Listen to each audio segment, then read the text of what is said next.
The U.S. military is prepared to strike Iran as early as this weekend, sources are telling CNN. But President Trump, who has privately argued for and against strikes, has yet to make a final decision on what to do. This comes amid a significant U.S. military buildup in the region, with another aircraft carrier strike group on the way, and Iran bracing for possible strikes as new satellite images show rapid fortification at several Iranian nuclear facilities, with concrete and large amounts of soil being used to bury key sites. Out front now, Seth Jones, former advisor to the commanding general of U.S. Special Operations Forces in Afghanistan. So, Seth, the military's ready to go, clearly, or they're very close to being so. There are significant assets in the region with this other aircraft carrier strike group on the way. Do you think it is more likely than not that the U.S. will attack Iran? Well, Brianna, the fact that we've got now two carrier strike groups that will be available in the region, and those are costly deployments. And so I think without a breakthrough in diplomatic negotiations, which we have not seen, that I do think that we're seeing a higher risk of the U.S. conducting strikes. And of course, that then leads to this question about what's the U.S. objective here? I suspect that the U.S. objective is probably going to be limited to things like nuclear facilities, potentially some of Revolutionary Guard Corps sites, rather than bigger objectives like regime change. That is a lot more risky. U.S. doesn't have ground forces there. It doesn't look like it's going to ever put any in. So I think that's sort of where we sit right now.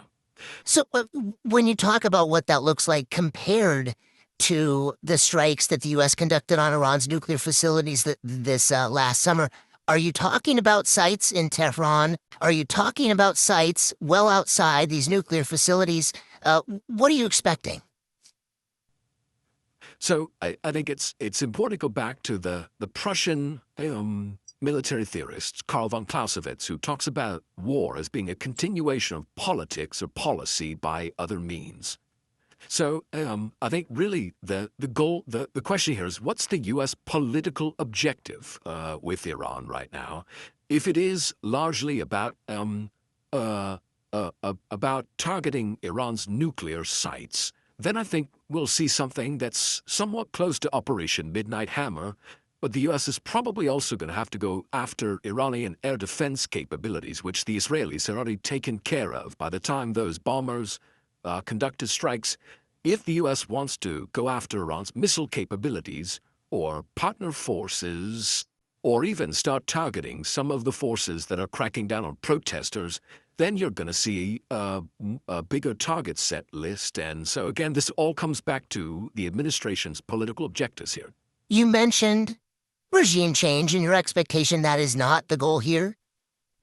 Is that a needle that is easily threaded? I mean, is there a way that the U.S. Objective could, in a way, they could overachieve, for instance, what they may be trying to do? How do they make sure they don't do that?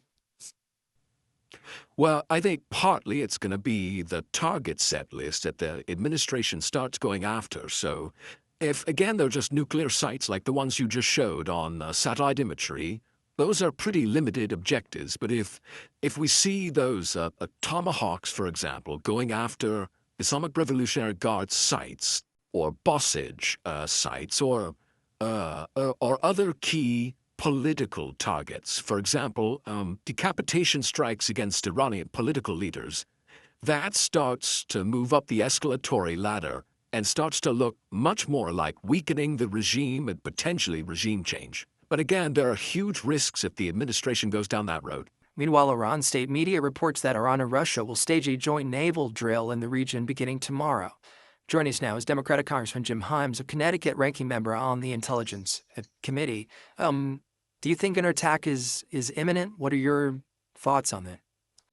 Yeah, look, I think the president has now conducted a military attack on Caracas, which went flawlessly, and he's conducted a military attack on the tunnels, the nuclear infrastructure in Iran. That also went flawlessly. So right now, the president believes that he can do this stuff without much risk, which is, by the way, a very dangerous frame of mind because there's a lot of risk involved. I think that both the United States and the Israelis are aware of the fact that the Iranians are doing carefully what they can to sort of restore what was damaged in the initial attacks. And so, yeah, they are doing that. They're doing what they can to restore it. Yeah. Look, they're clearing tunnels. They're restoring electricity. They're doing stuff in tunnels that we can't see. So, I mean, I think they're probably doing everything they can to try to rebuild what was destroyed a number of months ago. So when you say imminent, is it this week? I don't know. Remember, the president will be satisfied with something that is cinematic, that makes a big boom and destroys and breaks a lot of stuff. That's what happened in Caracas. He doesn't care so much about the longer questions of regime change, which are much more challenging. So which raises the question, what would be the objective of a U.S. action against Iran? I mean, if it's not regime change. Well, remember, this is President Trump, so his objective would be to do something which thrills people cinematically, right? I mean, this is what the president does, right? He appoints people to his cabinet who look good, who play the part. So, he will be very satisfied with a lot of explosions and a lot of broken stuff in Iran. That doesn't lead to regime change. And in fact, I have a lot of Iranian diaspora folks in my district, and they say, we really hope, especially since Donald Trump told the protesters that we would be there, that he is there. Question is, what does it mean to be there? Regime change can't happen just from the air. I mean, you might get lucky, right? You might break enough stuff that the regime collapses. The probability of that is pretty low, though. So when you start talking about regime change, you start looking at Iraq, you start looking at Afghanistan, where we actually had a lot of troops on the ground. And that's a place where the president has never gone. I mean, he was telling protesters to take over government facilities, to get the names of people who were attacking them, that help was on the way. Yeah, exactly.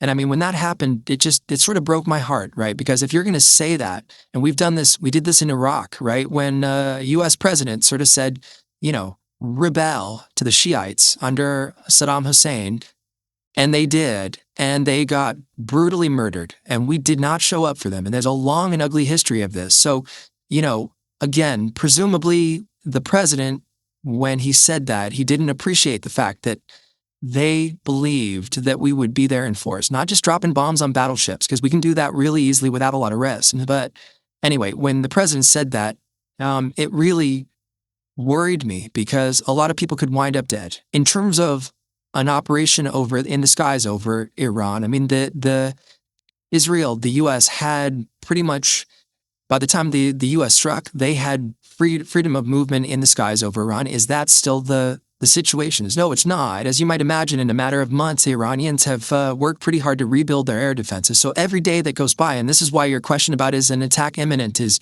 the clock is ticking, right? Every day that goes by, the Iranians improve their air defenses and make a raid that much more dangerous. And again, the president has gotten lucky, right? He's done these military actions without significant casualties on the U.S. side. So, yeah, there's a clock ticking here. And even if Donald Trump doesn't appreciate all of this sort of, chessboard stuff, the Israelis sure do. Yeah. Congressman Jim Himes, it's always good to talk to you. Thank you. You're live.